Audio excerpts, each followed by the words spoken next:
क्या आपको पता है कि इस मासूम सफेद पक्षी को दुनिया के बड़े देशों में किस तरह बेरहमी से इस्तेमाल किया जाता है? आखिर क्यों बड़े बड़े देशों में लोग हंस के मांस और लीवर के पीछे इस कदर पागल हैं?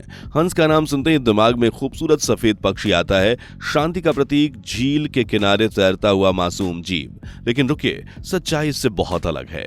इस मासूम परिंदे के साथ जो होता है वो जानकर आप दंग रह जाएंगे। जी हाँ, चीन, अमेरिका, कनाडा और यूरोप में भी इसे भारी मात्रा में खाया जाता है। इतना ही कि वहां इसे एक लग्जरी फूड माना जाता है। हर साल लाखों हंसों को जन्म से लेकर मौत तक ऐसी प्रोसेस से गुजारा जाता है जो सुनकर आपकी रूह कांप जाए। पर्दे के पीछे चल रही प्रोडक्शन फैक्ट्री, हर कदम पर एक नई हैवानियत छुपी होती है। आज के इस वीडियो में हम बात करेंगे गूज मीट की पूरी फैक्ट्री प्रोसेस की। तो चलिए शुरू करते हैं। हंस के मांस के प्रोडक्शन की प्रोसेस शुरू होती है प्रजनन यानी कि रिप्रोडक्शन से। सबसे पहले वर्कर्स एक स्वस्थ नर यानी जिसे गैंडर कहते हैं और फीमेल हंस को चूज करते हैं। आमतौर पर टूलूज और एम्बिडन नस्लें अपनी भारी वजन के लिए चुनी जाती हैं। ये नस्लें तेजी से वजन बढ़ाती हैं और मांस के प्रोडक्शन के लिए काफी अच्छी हैं। वहीं एक हंस एक साल में 40 अंडे देती है जिनका वजन लगभग 140 ग्राम होता है। अंडे देने के लिए मादा हंस को साफ और सुरक्षित घोंसले दिए जाते हैं, जैसे टायर में पत्तियों से भरी हुई जगह। और एक बार मदर हंस अंडा दे देती है तो फिर अंडों को सावधानी से इकट्ठा किया जाता है और इंक्यूबेशन के लिए तैयार किया जाता है। वहीं हंस के अंडे मोटे छिलके वाले होते हैं जिससे उनकी हैचिंग थोड़ी कॉम्प्लेक्स हो सकती है, लेकिन सही देखभाल से यह प्रोसेस आसान हो जाती है। इसके बाद अंडों में बच्चा बनने के लिए फीमेल हंस के जरिए नेचुरल तरीके से उन्हें सेया जाता है। लेकिन फैक्ट्री प्रोसेस में ऐसा नहीं होता। जी हाँ, वहां तो नकली इंक्यूबेटर में उनको सेना जाता है। वहीं ये इंक्यूबेशन प्रोसेस 30 से 35 दिन चलती है। इंक्यूबेटर में तापमान 37.5 डिग्री सेल्सियस और ह्यूमिडिटी 70 से 75 रखी जाती है, जो कि ये कंफर्म करता है कि अंडों का विकास सही हो। हैचिंग के बाद नवजात यानी कि गूजलिंग्स बहुत नाजुक होते हैं। इन्हें तुरंत ब्रूडिंग क्षेत्र में लाया जाता है जहां गर्म और शुष्क वातावरण होता है। ब्रूडिंग पहले 3 हफ्तों तक चलती है, जिसमें चूजों को 37 डिग्री सेल्सियस तापमान में रखा जाता है। हीट लैंप या ब्रूडर का उपयोग होता है ताकि चूजे ठंड से बचे रहें। सही इंक्यूबेशन से 80% तक हैचिंग दर प्राप्त की जा सकती है। इस चरण में सावधानी बहुत जरूरी है क्योंकि यह चूजों के स्वस्थ विकास की नींव रखता है। जब एक बार ये इंक्यूबेशन प्रोसेस खत्म हो जाती है तो फिर बारी आती है हैचिंग की। वर्कर्स अंडों की शेल को तोड़कर टोकरी में जमा कर लेते हैं और यह काम बहुत सावधानी से किया जाता है क्योंकि नवजात चूजे बहुत नाजुक होते हैं। वहीं हैचिंग के बाद चूजों की ब्रूडिंग एरिया में उन्हें रखा जाता है। यहाँ तापमान 35 डिग्री सेल्सियस पर शुरू किया जाता है और धीरे धीरे कम किया जाता है। साथ ही हीट लैंप या ब्रूडर का इस्तेमाल होता है ताकि चूजे गर्म रहें। और आहार के लिए चूजों को 20 से 22% प्रोटीन वाला स्टार्टर फीड दिया जाता है। ये उनके तेजी से डेवलपमेंट में मदद करता है। इसके अलावा चूजों को साफ और ताज़ा पानी की रेगुलर फीडिंग भी जरूरी है क्योंकि हंस पानी के बिना ज्यादा समय तक नहीं रह सकते। ब्रूडिंग एरिया को साफ और सूखा रखा जाता है ताकि बीमारियां ना फैले। वहीं 5 से 6 हफ्तों में चूजे इतने मजबूत हो जाते हैं कि वे चारागाह पर घास और कीड़े खाने लगते हैं। इस दौरान उनकी नियमित जांच की जाती है ताकि वे स्वस्थ रहें।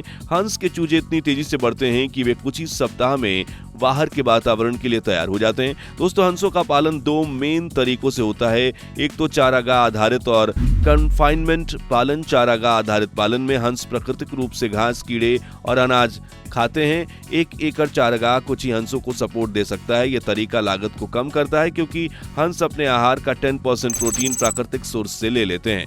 वहीं कन्फाइनमेंट पालन में हंसों को डीप लीटर सिस्टम या रेज्ड फ्लोर, जो कि लकड़ी या प्लास्टिक या तार के जाल पर रखा जाता है, जो यहाँ तापमान, रोशनी और आहार को कंट्रोल किया जाता है। हंसों को जौ, जई, गेहूं और मक्का जैसे अनाज दिए जाते हैं और मजबूत स्वाद वाले फूड प्रोडक्ट्स जैसे मछली या लहसुन से बचा जाता है ताकि उनके मांस का स्वाद इफेक्ट ना हो। हंस 12 से 14 हफ्तों में बाजार के लिए तैयार हो जाते हैं जब उनका वजन 4 से 6 किलोग्राम तक पहुंचता है। इस दौरान उनके आहार में प्रोटीन और ऊर्जा बढ़ाई जाती है। हंस का मांस प्रोटीन में भरपूर और लोअर फैट वाला होता है जो इसे पौष्टिक बनाता है। आप जानकर चौंक जाएंगे कि गूज मीट के प्रोडक्शन के लिए वर्कर्स के द्वारा हंसों को फैटनिंग प्रोसेस से गुजारा जाता है। इसमें 3 से 4 हफ्तों तक हाई प्रोटीन और एनर्जी वाला आहार दिया जाता है। साथ ही हंसों को सीमित स्थान पर रखा जाता है ताकि वे ज्यादा ऊर्जा खर्च ना करें। चारागाह में इलेक्ट्रिक फेसिंग से उनकी जगह को कंट्रोल किया जाता है। साथ ही सॉल्टरिंग से पहले वर्कर्स हंसों के पंखों की जांच करते हैं। अगर पूंछ या छाती के पंख नरम है या उनमें खून दिखता है तो 7 से 10 दिन तक और इंतजार किया जाता है। जब पंख सख्त हो जाते हैं तो आसानी से निकलने लगते हैं और सॉल्टर का समय आता है। ये मांस और पंखों की क्वालिटी को बनाए रखता है। वहीं फैटिंग के दौरान हंसों को स्ट्रेस फ्री माहौल में रखा जाता है। बारिश और हवा से उनकी सेफ्टी की जाती है और चारागाह को साफ रखा जाता है क्योंकि सही फैटनिंग से हंस का मांस रसदार और स्वादिष्ट बनता है। जब एक बार ये प्रोसेस खत्म हो जाती है तो वर्कर्स इन हंसों को ट्रक में लोड करके फैक्ट्री में ले जाते हैं। वहीं फैक्ट्री में लाने के बाद सॉल्टरिंग के लिए हंस को उल्टा लटकाया जाता है। आमतौर पर एक फनल में और जुगुलर नसों को काटा जाता है और यह प्रोसेस काफी फास्ट होती है, जिसके बाद पंख निकालने की प्रोसेस शुरू होती है। इसमें वर्कर्स अपने हाथों से हंस के पंख निकाल देते हैं। जी हाँ, प्लंकिंग में पंखों को हाथ से हटाया जाता है जो समय लेने वाला है। बड़े पंखों को हटाने के बाद डाउन और पिन फेदर्स को वैक्स डीप या मशीन से हटाया जाता है। वहीं पंख निकालने के बाद वर्कर्स शॉ को साफ करते हैं जिसमें आंतों और बेकार हिस्सों को हटाया जाता है। एक हंस के शॉ में एवरेज 70% मांस प्राप्त होता है। मांस को काटकर साफ करके और पैक करके बाजार के लिए तैयार किया जाता है। हंस का मांस गहरे रंग का और स्वाद में काफी अच्छा होता है। वहीं हंस का लीवर, जिसे फोई ग्रास कहा जाता है, एक लग्जरी फूड प्रोडक्ट है। इसे तैयार करने के लिए 9 से 25 हफ्तों के हंस को 14 से 21 दिनों तक हाई एनर्जी वाला खाना खिलाया जाता है जिससे उनका लीवर 80 ग्राम से 600 से 1000 ग्राम तक बढ़ जाता है। वहीं स्टटरिंग के बाद वर्कर्स लीवर को सावधानी से निकालते हैं और साफ भी करते हैं। अब बात करते हैं उनकी आखिरी और बेहद जरूरी स्टेज की, जिसे कहते हैं पैकेजिंग। जब हंस का मांस लीवर या बाकी हिस्से काट के साफ कर लिए जा चुके होते हैं तब उन्हें फैक्ट्री में लगे कन्वेयर बेल्ट पर रख दिया जाता है। यहाँ से ये मांस आगे ऑटोमेटिक पैकेजिंग यूनिट की तरफ बढ़ता है।